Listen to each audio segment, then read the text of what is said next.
Deploy é um dos assuntos que gera mais confusão quando se trata de projetos de Data Science envolvendo Machine Learning, tá? Se você também tem essa dúvida, hoje eu quero te ajudar com isso. Eu sou o Felipe e nesse vídeo eu vou te mostrar algumas formas de fazer deploy do seu projeto de Data Science envolvendo Machine Learning ou não. A gente vai aprender tanto a parte teórica e os conceitos, como também duas formas práticas para você aprender de uma vez por todas, tá bom? Então vamos para a tela do computador. Então vamos lá. Hoje eu quero falar com vocês sobre diferentes formas de fazer deploy em projetos de Data Science e Machine Learning, tá? E para a gente começar, o primeiro passo é a gente entender o ciclo de vida de um projeto de Data Science. E é importante esse conceito aqui porque o ciclo de vida de um projeto de Data Science é diferente do ciclo de vida de um projeto de Data Science que contempla Machine Learning, tá bom? E você vai entender por quê, tá? Em um ciclo de vida de um projeto de Data Science, a gente tem as etapas de entendimento do problema, coleta e extração de dados, tratamento e limpeza dos dados, análise exploratória e descoberta de insights, persistência e armazenamento de dados, apresentação da informação e assim esse ciclo se renova, tá? Pensando em um ciclo de vida de um projeto de Data Science com Machine Learning, a gente tem praticamente as mesmas etapas, com alguns acréscimos, vamos dizer assim, algumas etapas diferentes. Uma delas é a etapa de pré-processamento, tá? Que é onde a gente faz todo o processo de pré-processar os nossos dados para passar por algoritmos de Machine Learning ou Deep Learning, tá? E também a etapa de modelagem, que é onde a gente escolhe os modelos, onde a gente faz toda a etapa de modelagem. Temos a etapa de validação e ajuste do modelo escolhido, que é basicamente a ideia de tuning e ajuste dos modelos e hiperparâmetros. E também temos a etapa de deployment, que é o processo da gente colocar o nosso modelo de Machine Learning em produção, ou seja, disponibilizar esse modelo para ser utilizado por outras aplicações, por outros dispositivos, tá? E pensando ainda em um deploy de um projeto de Data Science, a gente tem basicamente aquela etapa de análise exploratória, descoberta de insights, coleta, extração, limpeza e tratamento dos dados, e que eu coloquei a imagem aqui para você se situar, né? Basicamente a gente faz todas essas etapas, né? Todas as tarefas de cada uma dessas etapas em Jupyter Notebook, né? Normalmente a aplicação que a gente trabalha, né? No formato de notebooks, tá? E por fim, para a gente disponibilizar essa aplicação, esse projeto, né? Os insights retirados desse projeto em produção, a gente faz a persistência dessa informação em sistemas de banco de gerenciamento de banco de dados, e aqui a gente pode trabalhar, vai depender do seu projeto, mas a gente pode trabalhar com sistemas de gerenciamento de banco de dados relacionais, sistemas de banco de dados NoSQL, tá? E aqui eu coloquei algumas tecnologias para a gente ter como exemplo, como o sistema de gerenciamento de banco de dados Oracle, o PostgreSQL, o SQL Server, o MySQL, o Azure, SQL Azure, enfim, são diversos produtos, né, de diferentes fornecedores, tanto produtos open source ou não. Por fim, depois de persistir essa informação, a gente pode fazer uma integração com ferramentas para criação de dashboard, como o Power BI, como o Tableau, tá? Consumindo essas informações dos sistemas de gerenciamento de banco de dados. Aqui cabe uma atenção importante também, que se você estiver trabalhando em um ambiente de Big Data, talvez seja importante você fazer uma modelagem diferente para o seu sistema para o seu dashboard, né, para os seus relatórios ou dashboard, fazer um consumo em um ambiente dedicado, né, para não atrapalhar, ou seja, não deteriorizar a performance da sua aplicação transacional, o dashboard fazendo query, fazendo consulta ao banco de dados de produção, tá? Então, isso de uma forma simplificada é uma forma de fazer deploy de um projeto de Data Science. Aqui a gente não está falando de Machine Learning, tá? E aqui a gente tem uma forma de fazer, agora eu vou começar a apresentar para você algumas formas de você fazer deploy do seu projeto de Data Science com Machine Learning, tá? Então a gente segue praticamente as mesmas etapas, como eu disse, né? Também partindo aqui do nosso Jupyter Notebook, né? Ou seja, já assumindo que a gente já fez a coleta de dados, a gente já passou pelo pipeline de dados e a gente, na função de cientistas de dados, já recebemos esses dados e a gente inicia a etapa de análise exploratória, a etapa de transformação, pré-processamento, limpeza dos dados. Então a gente inicia aqui, né, com o Jupyter Notebook, tá? Aqui eu coloquei algumas bibliotecas para a gente se situar quando a gente está trabalhando com Machine Learning. A gente tem diversas, vai depender do que você está trabalhando, do seu problema, como a Scikit-Learn, a gente tem o Keras, o TensorFlow, o PyTorch, o Theano, enfim. Temos também algumas bibliotecas, né, de manipulação de dados, que é o Pandas, o Spark. A gente pode também trabalhar com computação numérica, no caso do NumPy, tá? Então a gente faz todo esse trabalho aqui, vamos dizer, nessas etapas. Por fim, a gente gera um modelo, né, que normalmente é um arquivo binário, um arquivo para a gente mandar para o ambiente de produção. E uma forma da gente fazer deploy do nosso modelo de Data Science com Machine Learning é utilizando computação serverless, né? Os recursos de computação serverless que a gente pode utilizar de diferentes fornecedores, como a Amazon, o Google Cloud e o Azure. Tá? A Amazon disponibiliza um serviço para a gente de computação serverless, né? de um recurso sem servidor, que é o AWS Lambda, né? Que é basicamente a possibilidade de a gente criar funções, né? Para executar no ambiente em cloud da Amazon. E essa função, o que ela faz unicamente é receber uma requisição de um dispositivo, seja ele uma aplicação Android, uma aplicação desenvolvida no iPhone, uma aplicação web com React, Angular, enfim, qualquer aplicação, seja ela desktop, mobile ou aplicação web, tá? Qualquer requisição de qualquer dispositivo e fazer a consulta ao modelo, né?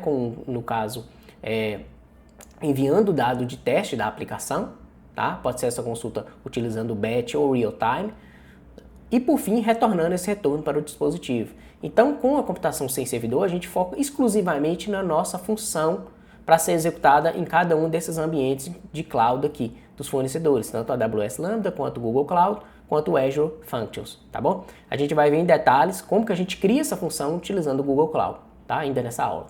Ok? Então a gente tem essas três opções aqui, tanto o Lambda, quanto o Google Cloud Functions, quanto o Azure Functions, tá? Então são três opções interessantes de computação sem servidor. O próximo passo é a gente usar os serviços de cloud também dos mesmos fornecedores. A gente tem o Amazon SageMaker, o Google AI Platform e o Azure Machine Learning, tá? Que também tem recursos específicos para isso, para a gente fazer deploy do nosso modelo, para a gente fazer versionamento do modelo, enfim, vários recursos interessantes que a gente tem nesses ambientes em cloud, ou seja, essas, vamos dizer assim, soluções de fornecedores de nuvem, tá? Específicas para trabalhar com Machine Learning. E da mesma forma, essas soluções elas recebem a aquisição dos demais dispositivos e retornam para a gente um resultado consumindo o nosso modelo. E uma outra forma da gente fazer deploy do nosso projeto de Data Science com Machine Learning também é a gente fazer uso de pequenos Data Apps, tá? E a gente tem duas soluções interessantes, que é o Streamlit e o Gradle, tá? Essas são soluções mais, vamos dizer assim, simplistas, né? Eu diria que essa solução é interessante para você trabalhar principalmente na etapa de prototipação, ou seja, quando você está trabalhando com seus dados e você precisa fazer uma apresentação para o usuário, precisa prototipar uma possível solução para o usuário, você pode criar um Data App no Streamlit ou também no Gradle, são duas interfaces interessantes, tá? E disponibilizar já uma primeira versão para o usuário já dar um primeiro feedback, para a gente já conseguir ter uma noção de como vai ficar a aplicação final, de como está se comportando o seu modelo, tá? Então, para a etapa de prototipação, eu acho que essa solução do Streamlit e do Gradle, que a gente vai ver em detalhes também, a gente vai criar um Data App e compartilhar ele, ou seja, colocar ele em produção, fazer um deploy desse Data App, é uma solução interessante, tá? Uma solução viável para essa etapa do projeto. E também, mais à frente desse vídeo, a gente vai entender quais que são as soluções adequadas para independente do seu projeto de Data Science com Machine Learning, tá? Qual que é a vantagem e desvantagem de cada uma das soluções que eu estou listando aqui para você, beleza? Agora vamos ver na prática como que a gente cria uma função lá no Google Cloud para ser o nosso primeiro exemplo de computação sem servidor utilizando uma função que hospeda, né, uma função utilizando a computação sem servidor que faz o consumo do nosso modelo. Então, recebe uma requisição através de uma chamada HTTP e faz consumo do nosso modelo, tá? Vamos ver passo a passo isso aqui agora. Então, para começar, eu já estou logado aqui na plataforma do Google Cloud, tá? Eu já criei uma conta aqui. Para você fazer junto comigo, é interessante você criar sua conta no Google Cloud. Então, basicamente, você precisa se registrar, tá? Você vai precisar se registrar, colocar suas informações, criar um app, tá? Você pode colocar qualquer nome. E também é interessante, ele vai te pedir que você atribua um cartão de crédito. Só que você tem que ficar despreocupado que esse cartão de crédito você não será cobrado de imediato, tá? Eu não sei exatamente quantos, mas você tem um quantitativo de horas gratuitamente para testar a plataforma, para usar os recursos de forma gratuita. É interessante ler a documentação para ficar ciente disso, tá? E só depois de estender essa utilização gratuita que você será cobrado no seu cartão de crédito. Mas fique tranquilo que o exemplo que a gente vai fazer aqui é bem simples e você seguindo passo a passo aqui comigo, com certeza você não vai ter nenhuma cobrança no seu cartão. Todo esse exemplo que eu farei aqui, ele é bem tranquilo, não vai usar quase nenhum recurso, então, consequentemente, você não vai ser cobrado, tá? Então, assumindo que você já fez o seu cadastro, é super simples, a gente vai selecionar aqui, ó, esse menu e vamos procurar o primeiro passo para a gente criar a nossa função e na opção Cloud Storage, tá? Seleciona aqui a opção Cloud Storage e o primeiro passo que a gente precisa para fazer esse nosso teste é a gente criar o nosso bucket. Um bucket aqui no Google Cloud, basicamente, de forma simplista, é como se fosse um repositório. É onde a gente vai... É um repositório onde a gente pode armazenar recursos. E o recurso que a gente vai armazenar aqui é o nosso modelo. Se a gente pensar no exemplo do desenho que eu fiz lá no slide, aquele arquivo do modelo, o nosso modelo binário, ele precisa estar armazenado em algum lugar. Né? E como a gente vai usar uma computação sem servidor aqui no ambiente do Google, a gente precisa fazer o upload desse modelo para o nosso bucket, tá? Então eu já criei aqui, basicamente você vir na opção aqui, criar intervalo. Ele vai te perguntar o nome do seu bucket, né? Eu já criei, só clicar em continuar. Ele te pergunta as informações onde você vai armazenar, tá? É só, eu mantive as opções padrão, para a gente ir para o nosso exemplo aqui, você não precisa mudar, tá? Escolha a classe de armazenamento padrão dos seus dados. Enfim, vou cancelar, eu já criei esse bucket, tá? Só seguir o tutorial. Eu coloquei o nome de test models bucket. Logo em seguida eu criei um diretório chamado models. Então posso assumir que eu tenho vários modelos, né? Então vou voltar aqui só para te mostrar como que você cria um test model buckets, tá? Você pode vir aqui na opção criar pasta e colocar qualquer nome. Eu coloquei o nome de models, tá? É basicamente uma estrutura. Por fim, eu criei um diretório chamado Decision Tree Model, ou seja, uma pasta que vai armazenar o meu modelo, que eu chamei de Decision Tree, ou seja, é um modelo baseado em árvore de decisão para o nosso teste aqui, tá? E eu fiz o seguinte, eu estou assumindo nesse exemplo que você já seguiu todas as etapas lá do Jupyter Notebook e precisa simplesmente fazer deploy do seu modelo.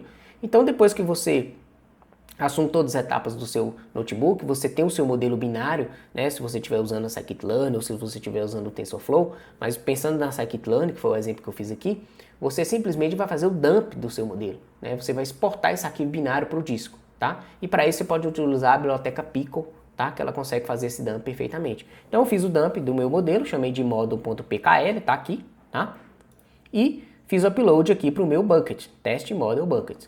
Perfeito, o meu modelo já está armazenado na estrutura do Google. Agora a gente vai vir aqui no menu e vamos procurar a opção Cloud Functions. Você vai clicar nela para a gente efetivamente criar a nossa função. Observe que como eu não tenho nenhuma função, o Google me dá essa mensagem, né, falando que as Google Cloud Functions é uma solução de computação leve, assíncrona e baseada em eventos. Com ele é possível criar pequenas funções de objeto único que respondem a eventos de nuvem sem a necessidade de gerenciar um servidor ou ambiente de execução. Tá? Então, como eu disse, é um recurso de computação sem servidor muito interessante, onde que a gente foca basicamente no desenvolvimento e manutenção da nossa função e abstrai toda a etapa de ambiente, de servidores, de ambiente de execução. Tá? Então, eu vou clicar em criar função. Ele me pede as informações básicas aqui, o nome da função, vou chamar de classificador, tá? De forma bem tranquila. Você pode colocar o nome que você quiser. Uma região, vou deixar a região padrão. O gatilho, esse gatilho é importante, o gatilho aqui se refere ao tipo de requisição que essa função irá receber. Então, no meu caso aqui, a gente vai ver um exemplo utilizando fazendo uma requisição HTTP para a nossa função. E a partir desse gatilho, que é essa requisição HTTP, a gente vai seguir com o escopo da função, que é basicamente pegar os dados, fazer consulta ao nosso modelo e responder com a nossa classe, tá? Assumindo um modelo de classificação, tá? Então, você pode especificar outros gatilhos, ou seja, outras formas de acionar a função, que poderia ser algumas opções aqui dentro de soluções do próprio Google Cloud, que é o Cloud Storage, o Cloud Firestone, requisições a partir do Google Analytics. Enfim, tem várias opções interessantes aqui. Mantém HTTP, que é o nosso exemplo. Ele já me dá o URL aqui, eu vou salvar esse URL, né? Salvei aqui, copiei para o ambiente. Copiei essa função. A próxima opção é a gente especificar a autenticação. Vou permitir chamadas não autenticadas, né? Que é só uma função de teste, e vou clicar em salvar. O próximo passo é a gente vir na opção de próxima. Tá? Nessa opção de próxima, agora a gente especifica basicamente, a gente configurou nossa função, e agora a gente vai definir o nosso código da função, né? E o primeiro passo, né, para a gente definir o código da função é a gente definir o nosso ambiente de execução. Como a minha função ela vai ser escrita na linguagem Python, ela foi escrita na linguagem Python, eu tenho que especificar o meu ambiente de execução. E aqui você tem que tomar cuidado para você não especificar o ambiente de execução errado com a versão da linguagem de programação incompatível com o seu código, tá? Então, vou clicar aqui, ele por padrão me dá a opção do Node, eu vou clicar nesse combo aqui, vou especificar a versão Python 3.7, que eu codifiquei a minha função usando essa versão do Python, tá? Logo em seguida, ele me pergunta onde é que está o meu código-fonte, então eu posso definir o código-fonte aqui agora, né? Eu posso escrever o código como exemplo, ele já me dá uma função de exemplo aqui chamada Hello World, que basicamente recebe uma requisição e retorna uma mensagem, tá? Um exemplo de uma função. Hello World, nessa editor inline aqui, ou seja, eu posso codificar, eu posso escrever, eu posso alterar esse código, a gente vai alterar isso, mas eu tenho algumas outras opções legais, eu posso fazer o upload de um arquivo zip, né, diretamente do meu computador, eu posso fazer, buscar um arquivo zip que está lá no Cloud Storage, então poderia ter anexado a minha função a partir de um arquivo zip lá no Cloud Storage, tá, como a gente fez com o modelo e poderia pegar ela aqui perfeitamente. E também eu poderia buscar do Cloud Source Repositories, ou seja, os repositórios aqui no Google Cloud também, que você especifica o nome do ramo e onde que está o diretório. Nesse caso, né, como exemplo, a gente vai codificar a nossa função aqui na própria linha de comando. Então eu selecionei editor inline e eu vou pegar o código da minha função aqui para a gente ganhar tempo, tá? A gente vai entender linha a linha desse código, você vai ver como que é simples essa função. Tá? Vou copiar aqui, você vai entender o funcionamento dela.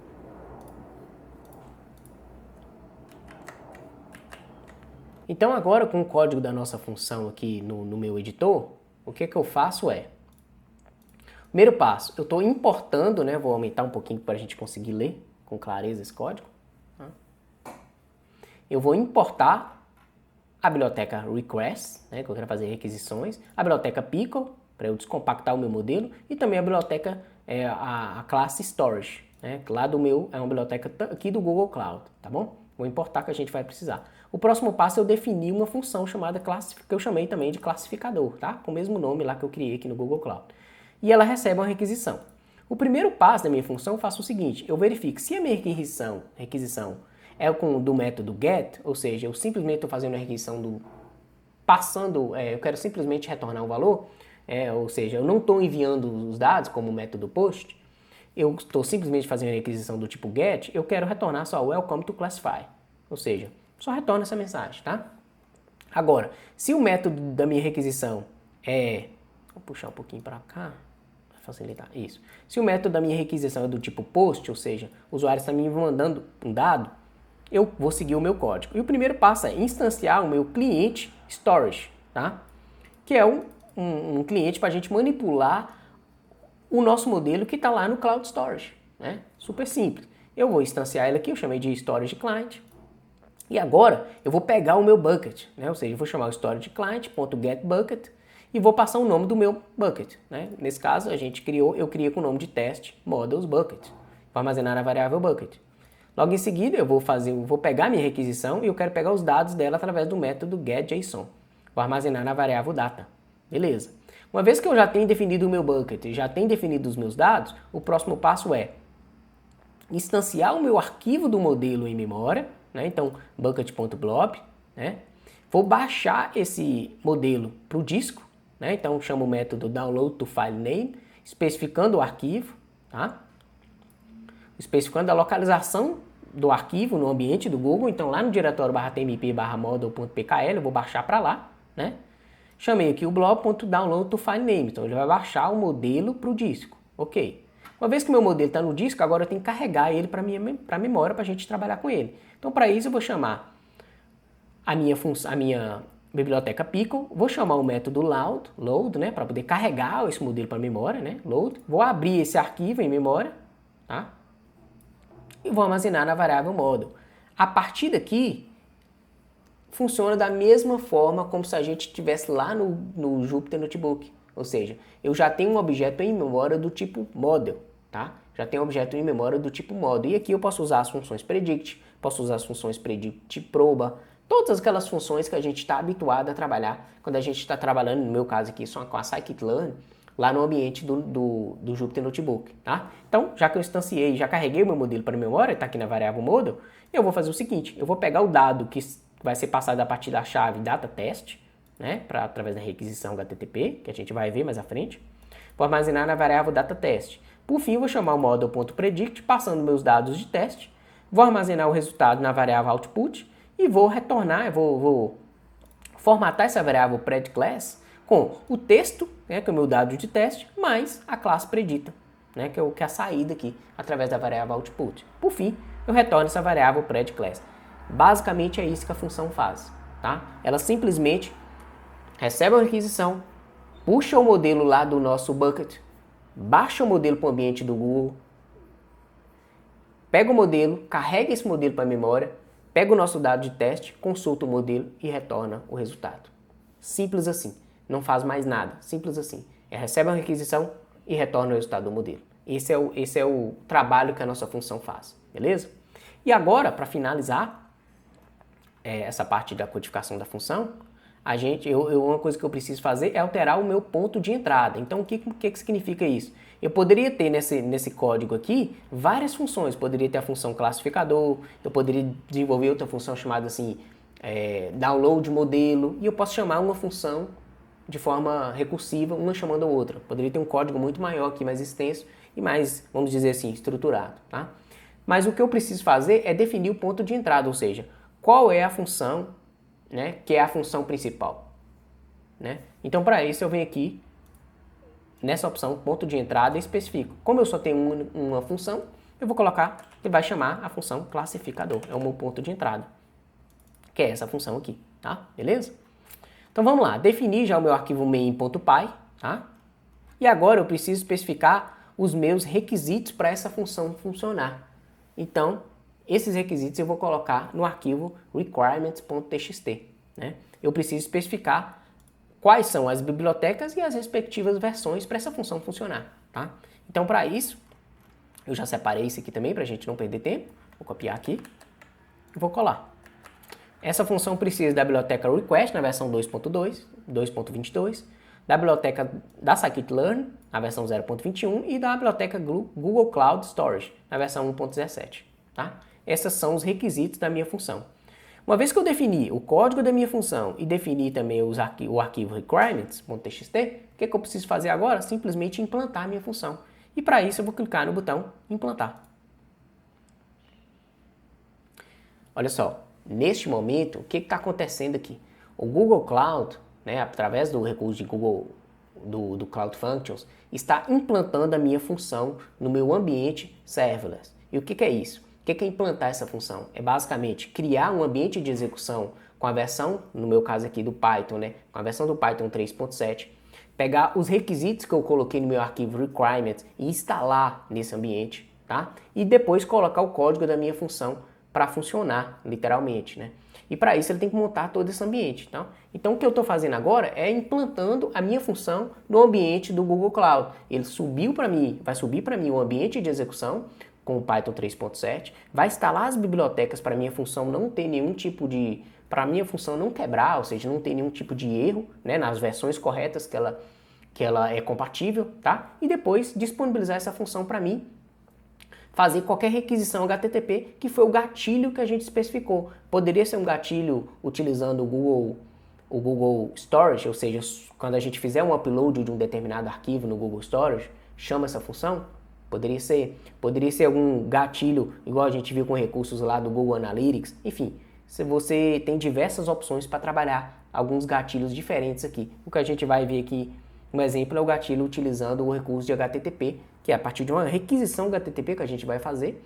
Para essa função, ela vai executar todo aquele código, executar cada uma daquelas etapas e retornar o valor, que é basicamente a gente quer pegar o valor predito do nosso modelo. Então, esse momento aqui de implantação pode ser que demore um pouco no seu ambiente, vai depender da sua função, vai depender dos requisitos que você está criando na sua função.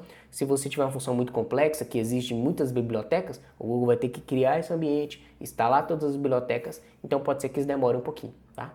Então vamos lá, já finalizou aqui, ele me deu a opção aqui, ó, falando que a função está ativa, e o que eu vou fazer é clicar em classificador, para a gente ver em detalhes da nossa função. Ele me dá de cara aqui algumas métricas, né? Invocações por segundo, tempo do ambiente de execução, uso de memória, instâncias ativas. É lógico que a gente não tem nada, até porque eu acabei de implantar essa função, nós criamos ela juntos, né? Tá? Então esse painel é muito interessante que ele te dá uma visão geral aqui. Logo em seguida a gente tem a opção detalhes, que ele me dá também algumas informações legais, como a data, né, da última implantação, a memória alocada, tempo limite, configurações de rede, a origem, que a gente volta naquele passo, né, do nosso código, a gente consegue ver o código tanto no arquivo main.py quanto no arquivo requirements.txt, tá? Você pode até fazer download do arquivo aqui no formato zip. As variáveis, então você pode especificar variáveis de ambiente, né, de ambiente de execução e essa função interagir com essas variáveis, tá? Também de ambientes de build, se você estiver trabalhando com variáveis, com outras linguagens de programação que, né, requer um processo de build, tá? O gatilho que a gente especificou, que a nossa requisição é do tipo HTTP, o nosso gatilho é HTTP, e aqui é o URL, né, que a gente vai ter que acionar. Permissões para execução dessa função, você pode especificar diferentes membros, né, e definir papéis também para cada um deles. O registro, que é basicamente basicamente logs, tá? Você consegue filtrar para ver o comportamento da sua função. E agora a gente vai testar esse menu aqui testando, né? Para a gente fazer uma requisição de teste a nossa função. E agora a gente precisa fazer uma requisição a tempo. Eu já defini um teste aqui super simples que eu quero acionar a minha função. E o que eu estou fazendo aqui? Eu estou chamando, eu crio uma requisição JSON, né, passando uma chave chamada DataTest, que a minha função está preparada para receber essa chave, né? Se você lembrar do código, estava lá DataTest. E eu quero passar o valor de I love this movie. Este modelo que eu peguei de teste aqui para a gente simular esse ambiente aqui, esse deploy, é um modelo de machine learning para classificar reviews de filmes, tá? Então, eu estou mandando para a função I love this movie, ou seja, eu quero pegar o retorno a partir do modelo para essa sentença, tá? É um modelo baseado em análise de sentimento. Então, escrevi minha requisição no formato JSON, né? Como ele diz aqui, deve ser um JSON válido. Vou clicar em testar a função. Agora ele vai guardar aqui, ele vai executar, tá? Vou estar fazendo a chamada da função.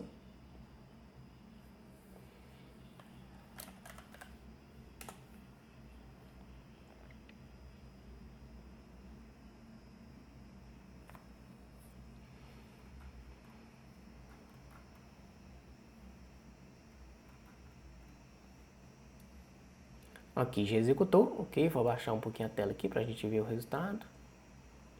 Tá lá, ó, olha a saída na nossa função, né? Eu passei o texto I love this movie, ele me retornou classe predita, né? O valor de 1. No meu caso aqui, esse modelo ele retorna 1 para uma classe positiva e 0 para uma classe negativa. Então, como eu escrevi I love this movie, ou seja, eu amo este filme, né? Ele me retornou a classe 1, ou seja, positivo, tá?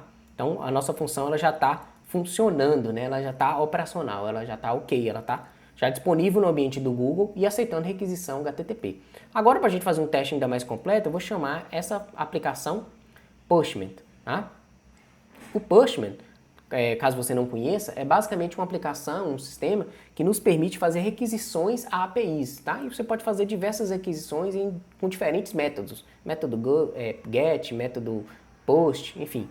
Depende da sua necessidade. Então, essa aplicação Postman, você poderia facilmente também substituir essa aplicação pelo comando curl, se você estiver trabalhando no ambiente Linux ou no ambiente Mac.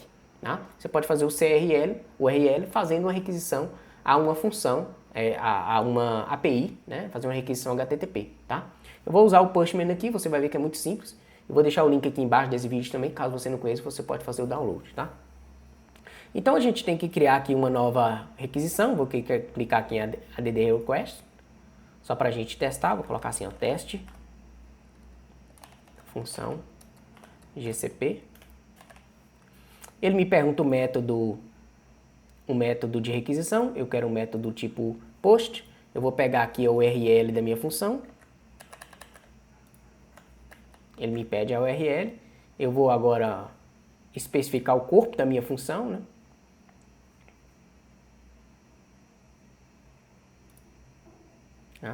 Vou clicar aqui em raw, né, que é um formato bruto. Vou pegar aqui mais uma vez a requisição JSON. Vou colar aqui pra gente, né, fazer o nosso teste. Vou especificar que é do tipo JSON, tá vendo? Especifiquei aqui, ó, JSON, ok? E vou fazer a requisição.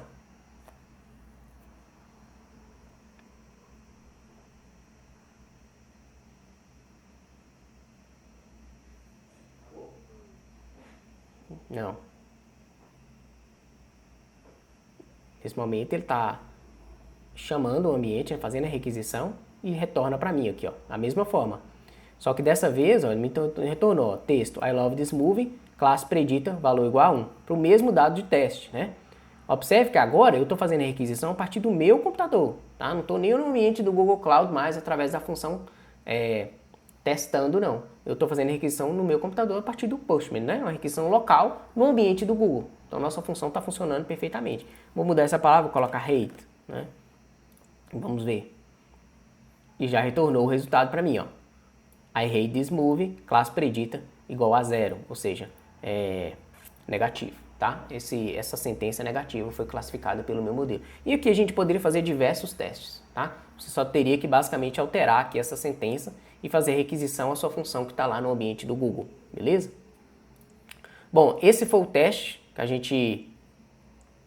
a gente fez aqui utilizando uma função de fazer deploy, que é através do Google Cloud, né? Utilizando o recurso de Computer Serverless, ou seja, computação sem servidor do Google Cloud, onde a gente desenvolveu uma função, né? Hospedou essa função no ambiente do Google, né? Essa função, basicamente, ela lê o nosso modelo, recebe uma requisição HTTP, lê o nosso modelo e retorna a classe predita, né, para um modelo de machine learning. É uma forma de fazer deploy. Essa requisição que eu fiz aqui usando o Postman e também fiz no ambiente do Google, você pode fazer através de uma aplicação web, através de uma aplicação mobile, através de uma aplicação desktop, tá? Depende da sua necessidade, beleza? E agora a gente vai ver um exemplo para a gente fechar de como a gente faz deploy utilizando o conceito de Data Apps, né? Para isso a gente vai ver passo a passo como fazer um exemplo, como desenvolver um Data App, a gente já tem um Data App desenvolvido, a gente vai ver em detalhes aqui, e como hospedar esse Data App. Como eu disse, esse conceito de a gente fazer deploy através de Data Apps é muito importante quando você está na etapa de prototipação do seu projeto de Data Science, do seu projeto de Machine Learning, para já receber um feedback do usuário, tá bom? Então vamos aqui para a gente entender como que funciona. Então, assumindo que a gente tem um Data App, tá? Eu vou abrir o código do meu Data App aqui, ó, para a gente entender. Assumindo que a gente tem um Data App, deixa eu só matar essa requisição aqui. Beleza, tá? Assumindo que a gente tem um Data App desenvolvido utilizando o Streamlit, o próximo passo é a gente hospedar esse Data App. Então, esse Data App, o que ele faz, né? Eu vou passar passo a passo aqui do código dele para você entender. É um Data App que eu peguei pronto aqui para a gente ganhar tempo, tá? E eu vou te explicar o que ele está fazendo de forma bem simples, né? Utilizando o Streamlit. Nesse caso aqui, o foco não é te ensinar como é que usa o Streamlit, em si hospedar esse Data App para a gente conhecer o recurso de share dele, né? Focado em deploy, tá? Mas o objetivo é que o Data App basicamente lê o nosso modelo, né? Ele lê o nosso modelo de Machine Learning em memória e também nos fornece uma interface visual, intuitiva, para a gente entrar com os dados e consultar o nosso modelo, tá? Basicamente com o que a gente faz em uma aplicação web, através de um formulário, que faz uma requisição, uma função ou uma API, né? Através de requisições HTTP. Com o Data App, a gente já tem essa interface web, tá? A gente já tem essa interface web e o back-end, ou seja, a interação da interface com o back-end, que no caso é o consumo do nosso modelo, tudo através de um único código, tudo através de um único script que a gente chama de Data App, tá? Então, o que esse código faz é um pouco do que a função que a gente fez agora passo a passo do GCP faz também. Ela vai montar uma interface, receber uma requisição do usuário, né, a partir dessa interface, consumir o modelo e retornar o valor. Tá? Então vamos entender no código aqui, passo a passo, como é que funciona o Data App. Tá? Então, o primeiro passo é o seguinte, eu vou importar a biblioteca Pickle e a biblioteca Streamlit, né, para a gente trabalhar com o nosso Data App. E depois que eu importei as bibliotecas, eu vou abrir o meu modelo, né, ou seja, vou carregar o meu modelo para a memória, tá? através do método open. Esse modelo chama classify, ele está aqui no meu diretório em disco, aqui, ó, mesmo diretório aqui do DataApp, tá bom? E uma vez que eu abrir esse arquivo em memória, eu vou ler esse arquivo através do método load, igualzinho eu fiz na função lá utilizando o GCP, tá?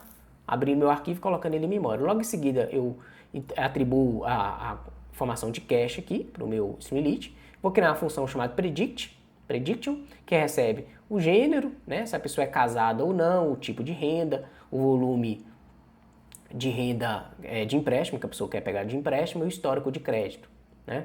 E eu faço um mapeamento. Se o sexo é masculino, eu retorno 0. Se for feminino, eu retorno 1. Se é casado, a pessoa é casada, a pessoa não é casada, eu retorno 0. Se é casado, eu retorno 1. Se o histórico de crédito é débitos não limpos, ou seja, contém débitos, né? Eu retorno 0, se não, eu retorno 1. Por fim, eu pego o volume de empréstimo e divido por 1000. Né? Ou seja, com as variáveis definidas, os seus valores aqui binários, 0 e 1, e por fim o valor do empréstimo, eu consigo fazer a predição. Então chamo o meu classify.predict, passo as variáveis, né, o retorno das variáveis, tá bom?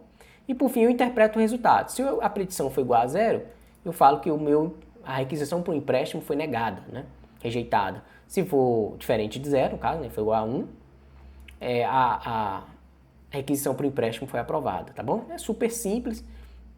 Por fim, eu chamo a função, essa é a função main. Né? A função main, o que ela faz? Ela coloca um título na tela, né, através dessa opção Markdown. Tá? Ela cria a nossa interface através de Select Box, né, que é basicamente uma seleção para o usuário entrar com os dados, né, de gênero, informações se é casado ou não, né, para o tipo de aplicação de renda, né, a renda mensal, é um input do tipo número, tá? Também para o volume do empréstimo também é no tipo número, ou seja, para a gente entrar com valor numérico. E por fim a gente tem mais um Select Box aqui, que especifica o histórico de crédito da pessoa. E aqui é a condição final. Se o usuário clicou no botão Predict, chama a função Prediction, né, que faz efetivamente a predição, armazena o retorno na variável Result, e por fim chama coloca um objeto do tipo sucesso na tela, né? Colocando o resultado da predição, se ela foi aprovada ou se ela foi negada, tá? É super simples o código desse DataApp. Então, para a gente entender como é que ele está funcionando, eu vou executar ele aqui. Para executar, a gente chama aqui no terminal o comando streamlit run, né? app.py, que é o nome do meu arquivo. Eu vou executar. Beleza, ele já executou, abriu o meu navegador, vou puxar aqui para a tela para a gente ver. E tá lá o meu app, né? Basicamente uma aplicação web, tá bom? Eu especifico aqui o gênero, não vou falar que essa pessoa está requisitando sexo, ela é do sexo feminino, requisitando um empréstimo. Ela é casada, tá? Ela recebe 10 mil por mês, tá? Opa, 10 mil. Não, faltou um zero, isso mesmo. 10 mil reais, sei lá, não sei como é que tá a escala aqui. Ela quer uma requisição de 50 mil. 1, 2, 3, beleza. O histórico de crédito não tem débitos, né? Vou fazer a predição. Falou que, né, ou seja, já consultou o meu modelo e falou que o empréstimo foi aprovado. Então, vou fazer outra requisição. Quero o sexo masculino agora. Não é casado. Rendimento é 10 mil. O valor que ele está solicitando é 100 mil dólares ou reais, não sei como é que essa base foi criada, tá? O histórico é que tem alguns débitos. Eu vou fazer o predict. Olha lá, falou, o meu empréstimo, né, foi rejeitado. Então, meu DataApp está funcionando, está consumindo o meu modelo, tá? Consumindo o meu modelo aqui, tá tudo ok. E agora o que eu quero fazer? Fazer deploy desse DataApp, para eu poder mandar o link desse DataApp para um possível cliente, para um stakeholder, para o meu gerente, enfim, para qualquer pessoa, assumindo que eu estou na etapa de prototipação do meu projeto de Data Science. Para isso eu vou utilizar um recurso muito interessante, que é um recurso de share do Streamlit, tá? É um ambiente que o Streamlit disponibiliza para a gente de forma gratuita, para a gente fazer deploy dos nossos Data Apps. E para isso ele leva tudo, ele leva o seu Data App com todo o código, tá? E com os arquivos com arquivo de requirements também para montar o seu ambiente. O único requisito para a gente trabalhar com share é você subir o seu Data App para o GitHub. Tá? Simplesmente você tem que subir o seu Data App para o GitHub na estrutura que eu vou te mostrar agora, e aí você consegue usar o recurso do share, que é basicamente apontar onde é que está o seu Data App, ou seja, onde é que está o repositório do seu Data App, tá? E o share vai hospedar para você. Então vamos fazer passo a passo aqui, tá? Eu já fiz o seguinte, eu já subi esse código aqui do meu Data App aqui para o GitHub, eu já estou nele aqui, eu chamei de Streamlit Demo. Eu vou te dar o link aqui também desse código no GitHub, você pode fazer o clone e fazer o teste no seu ambiente, tá? Então, basicamente, o que ele pede é uma estrutura da seguinte forma. O arquivo .py, né, que é o arquivo principal do nosso Data App, que é o nosso código, né? Os arquivos que o seu código vai precisar, ele tem que estar na estrutura que o código consiga entender. Então, por exemplo, se eu estivesse chamando o classify dentro do diretório chamado model, o meu app.py, né, teria que colocar lá na especificação, na localização do arquivo, né, /model, /classify.py, obviamente, tá? Para não dar erro no código, tá? E a única coisa que ele pede para deixar na raiz do projeto é o arquivo requirements.txt. Então você pode ver que esse comportamento é o mesmo. Esse comportamento é o mesmo que a gente teve lá na definição da função lá do Google Cloud. A gente teve que especificar o código da nossa função principal, tá? E também do arquivo requirements, para poder montar o nosso ambiente, né? Para o Google conseguir montar o nosso ambiente de execução e não ter nenhum erro na nossa função. No nosso caso aqui, a opção share do Streamlit também requer esse ambiente, requer essa definição de bibliotecas e versões para montar o ambiente de execução, tá? E não ter erro no seu Data App, beleza? Então, você vai fazer da mesma forma, você vai criar o seu requirements.txt com todas as bibliotecas e nas versões que você precisa, aqui eu tenho um exemplo, tá? No meu Data App ele não precisa disso aqui tudo, mas é porque eu usei uma versão do Python que já tinha isso aqui tudo instalado. Então, especifiquei o requirements.txt, o meu código está aqui, já fiz o push dele para o meu ambiente no GitHub, e agora eu vou lá no share.streamlit, tá? Eu já estou logado aqui, ó, share.streamlit. Aqui tem um ponto importante. Por enquanto, o Streamlit ele não liberou para todo mundo de imediato a utilização do share. Então, o que você tem que fazer? Entrar no streamlit.io, tá? que é a página do Streamlit, e ir na opção de share e requisitar o seu convite. É basicamente um cadastro. Você vai ser notificado por e-mail quando o seu convite for liberado. Pelo que eu entendi, dando uma olhada, eles estão liberando para todas as pessoas, só que eles querem esse controle. Você faz um cadastro primeiro e depois eles te liberam esse convite para você usar o share, tá? Então só ficar atento ao e-mail que eles te mandam esse convite para você usar o serviço. Então beleza, uma vez que você tem um convite, você consegue fazer o login no share.streamlit.io e agora você vem aqui na opção New App, tá? Super simples, vou clicar em New App, ele já pede o meu repositório, tá? Ele te pede para copiar a URL do seu GitHub aqui. Como eu já tinha colocado, eu vou definir streamlit.demo, tá? No branch principal, só tem um branch no meu repositório, né? Vou manter o main aqui. Ele me pede o arquivo principal, né? O caminho do arquivo principal. Por padrão eu coloco aqui streamlit.app.py, mas meu arquivo não tem esse nome, ele chama app.py. Vou especificar aqui.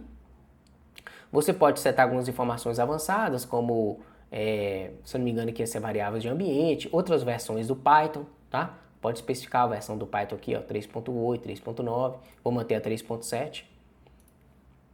E depois clica em Deploy, tá? E agora olha que legal, olha lá, o seu app está sendo desenvolvido, né? Está sendo implementado.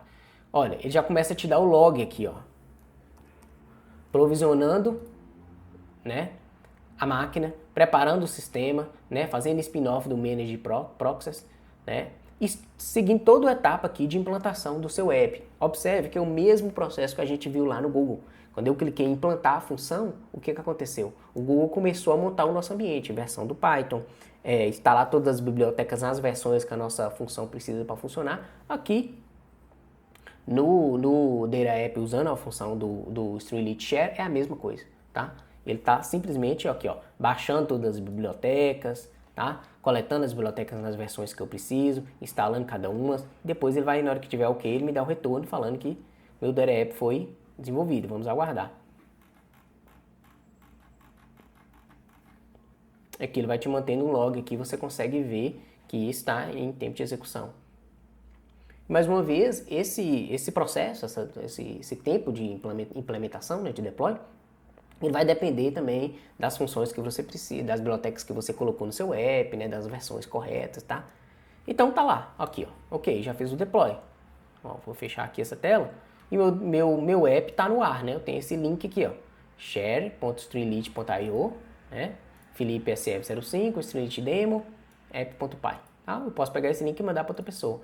E o meu app está no ar, eu posso especificar aqui, ó, chamar o gênero, fazer mais uma requisição, ó, feminino, casada, 10 mil, 50 mil, não possui débitos, vou fazer a petição. Olha lá, o meu empréstimo foi rejeitado. Masculino, casado, 10 mil, 20 mil, não possui débitos, né? E meu empréstimo foi aprovado. Então aqui foi um exemplo, né? A gente viu mais um exemplo aqui de como fazer deploy, dessa vez utilizando o recurso do Streamlit, que é o desenvolvimento de um Data App. Como eu citei no slide, a gente poderia também criar Data Apps utilizando o Gradle, tá? Que é uma outra tecnologia, um outro serviço muito interessante, muito parecido com o Streamlit, que também te permite criação de interfaces, tá? E agora, para finalizar, a gente vai entender as diferenças entre cada um desses serviços, tá?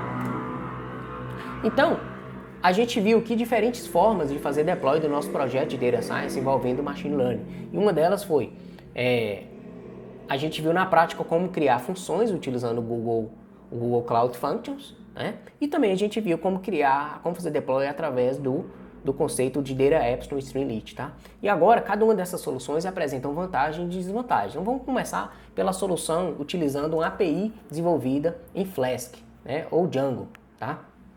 A gente tem algumas vantagens, a gente tem mais controle, mais recursos e personalização, ou seja, a gente consegue desenvolver uma API utilizando o Flask ou utilizando o Django, são dois frameworks para desenvolvimento web, que a gente consegue desenvolver uma API perfeitamente, como a gente viu anteriormente aqui, ó.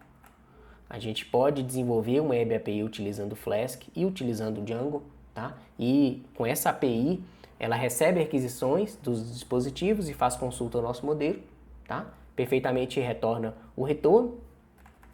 E também para isso a gente pode utilizar o framework Flask ou o framework Django. São dois frameworks para desenvolvimento web utilizando Python que você consegue desenvolver essas APIs, tá? Como eu disse, você tem mais controle, mais recursos e personalização. Qual a desvantagem? Mais tempo de desenvolvimento, ou seja, ter que codificar a sua API, colocar no ar, mesmo o desenvolvimento ser super simples, tá? E também você tem que fazer gerenciamento do ambiente, até porque você vai ter que fazer deploy dessa API em algum ambiente, tá? Seja uma VPS, seja até um ambiente em cloud também, mas você vai ter que fazer o gerenciamento dessa API. Utilizando recursos dos fornecedores, tanto os recursos de Machine Learning da Amazon, do Google ou da Microsoft, quanto também os recursos de computação sem servidor, né, o Computer Serverless, a gente tem as vantagens de mais escala, maior flexibilidade e fácil de implementação. Por que mais escala? Porque está no ambiente em nuvem, então é fácil de escalar, a gente tem condições de criar diversos servidores e aguentar muitas requisições tranquilamente.